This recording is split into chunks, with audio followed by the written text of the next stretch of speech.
Howard Beck, who writes for Bleacher Report, covers the NBA, good friend of the show. Howard, Tiki, and Tierney, what's up, man? How are you? Good morning, guys.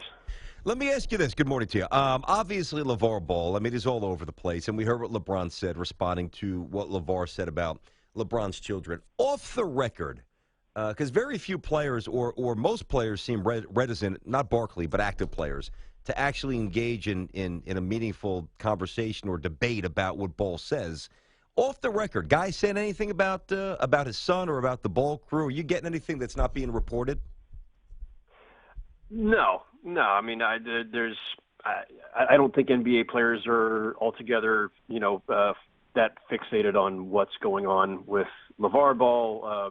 I'm sure they're certainly intrigued by Alonzo Ball, but I mean, it's not. I don't think this is something that's first and foremost on people's minds right now. Unless they get injected into it like LeBron and his kids, and he kind of just slaps them down with his LeBron-ness. The bigger issue around LeBron is this resting thing. Now, we hear Coach Popovich come out and talk about how they'll figure it out. What's the solution to this, or is it even really a problem, Howard? Well, if it weren't a problem, Adam Silver wouldn't have sent a memo to the owners a couple days ago. Listen, it's not an epidemic. We don't have 30 teams doing this. In fact, I was listening to Stan Van Gundy last night here in Brooklyn before the Pistons played the Nets. Stan Van Gundy very tersely, eloquently speaking on behalf of those who don't believe in resting their players. He says he's made it very clear he's not judging anybody else who does it, or he's not telling anybody else how to run their team, but he just doesn't believe in doing it. So this is not some epidemic, and I think there's a risk of this thing now being overblown, but it is serious enough that the league is trying to find a new solution here, because Adam Silver's philosophy up until now, and I think it was an intellectually defensible one, is it's not the league's place to tell teams, GMs, coaches, medical staffs, players when and how to play. We don't tell you how to set up your rotation or how many minutes a guy should play or when they need a night off or how to handle injuries or fatigue. And there is, more and more sports science being brought into play here by teams, and studies that indicate, yes, fatigue leads to injury. It increases the risk of injury. So back-to-backs become potentially perilous, and you're trying to extend guys' careers, and you're trying to keep guys fresh for the playoffs. All of that is rational, but when you have back-to-back weeks where nationally televised games, so now it's affecting your broadcast partners who are paying you $24 billion over 9 years. Now, all of a sudden, it's a little bit of a concern, because the Warriors rested all of their stars and the Cavs rested all of their stars. And, yes, I know there were some, minor injuries involved in some cases, but you're pulling the rug out from under the broadcast. Obviously you're upsetting fans. There's a backlash here for those who paid a lot of money to go see those games in person. You're taking drama away from what we're setting up as really critical, late season games, especially that Warriors-Spurs game. So at that point, Adam Silver's, I think, his previous approach, which was the, intellectually defensible, hey, it's not our place to tell the teams how to run their guys. They have to come up with something. And the Board of Governors, the owners, are meeting here in New York in a couple of weeks. They're going to be addressing this. I don't know what the solution is. Talking to Howard Beck, Bleacher Report, and it's certainly an issue, and we're trying to get some answers on that and some other stuff. He's with us here on Tiki and Tierney. Howard, we saw that the big trade that happened right before the trade deadline was DeMarcus Cousins going down to New Orleans, and by and large, it felt, this could change the nature of big men in the game, and it hasn't shown that way, at least not in wins and losses. Do you think this ultimately finds a way to work, or will DeMarcus Cousins be the same DeMarcus Cousins that we saw in Sacramento? I have been skeptical of this trade from the Pelicans side of it from the moment it happened. I was very much in the minority, but I thought this was obviously not a great trade for the Kings, because they had to give him away for pennies on the dollar, but a necessary trade for the Kings, and a trade that I thought came with great risk for the Pelicans. It wasn't this home run that everybody else seemed to be characterizing it as, just because, okay, great, you got a top 10, top 15 talent for nothing. You might as well take a shot at it, but it doesn't mean it was the best move in the world. It doesn't mean it was the most logical move, because yes, we're in a small ball era where most teams are playing with one big. And can you counter that? Can you try to take advantage of that by going with two bigs? Maybe, but so far what we've seen is that when those guys are playing together, they don't function that well together. And maybe they just need time. Maybe they need a training camp together. There are all kinds of rationale you can come up with for why it hasn't worked so far. But DeMarcus Cousins still getting texts, still getting suspended, and does it make sense, just strategically, just in basketball-wise, in the era that we're in now, in a small ball era, for you to have this kind of Twin Towers throwback approach? And the clock is ticking because Cousins has one season left on his deal and could walk away as a free agent in the summer of 2018. And if this all backfires, by the way, as it so far has been, I would say, then now you risk upsetting Anthony Davis, and maybe he's not going to want to stick around. So, I don't want to get, too far down this slippery slope, but I mean, I do think that there's great risk here beyond just, well, did the trade work or not? I think it could really upset the franchise long term. And they just have, so many other needs. And Drew Holiday's a free agent this summer.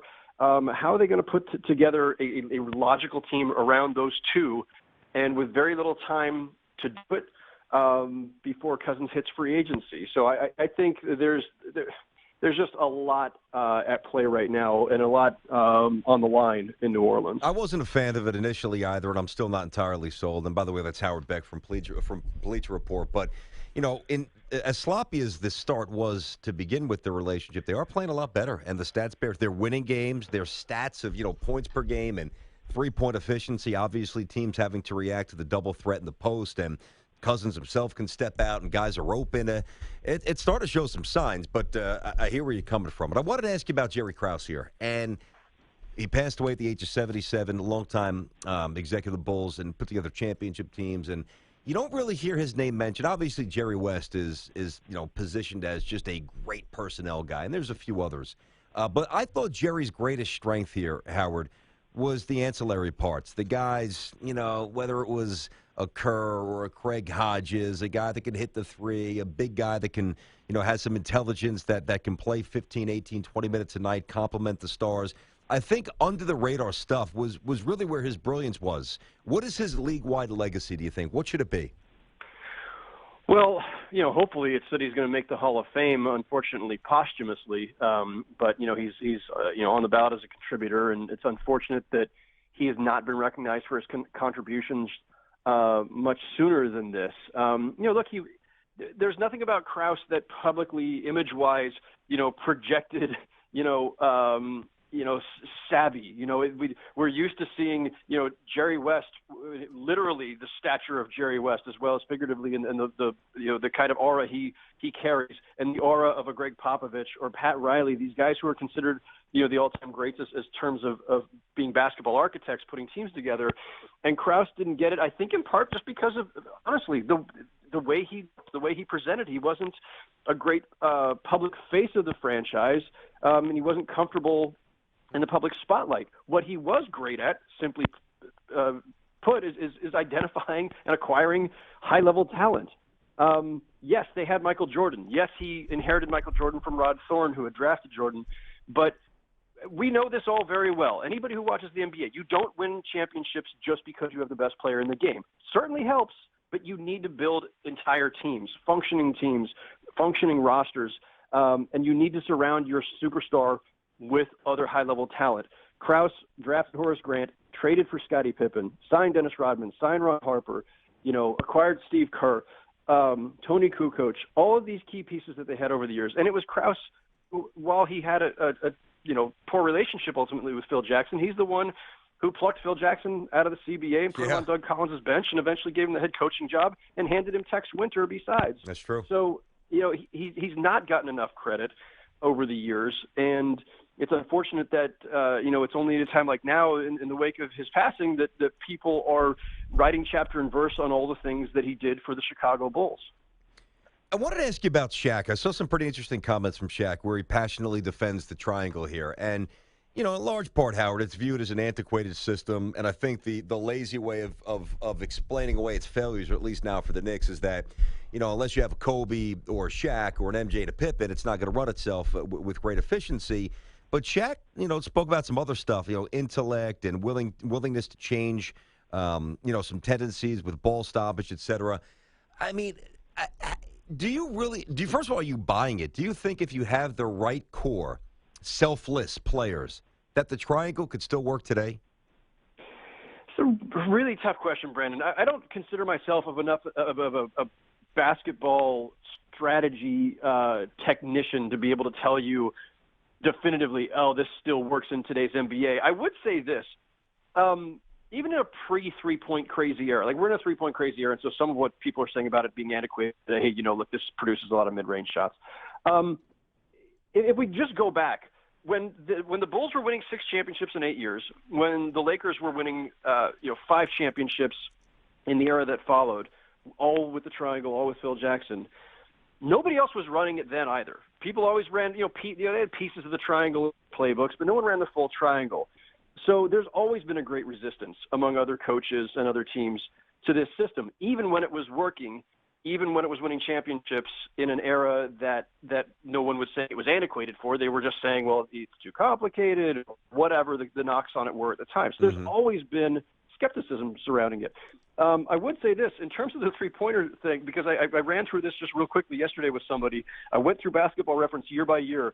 The Lakers rank, I didn't look up the Bulls, but the Lakers rank in three-point attempts per game during Phil's first 5 years with them. They ranked 17th, then 9th, 7th, 7th, 20th.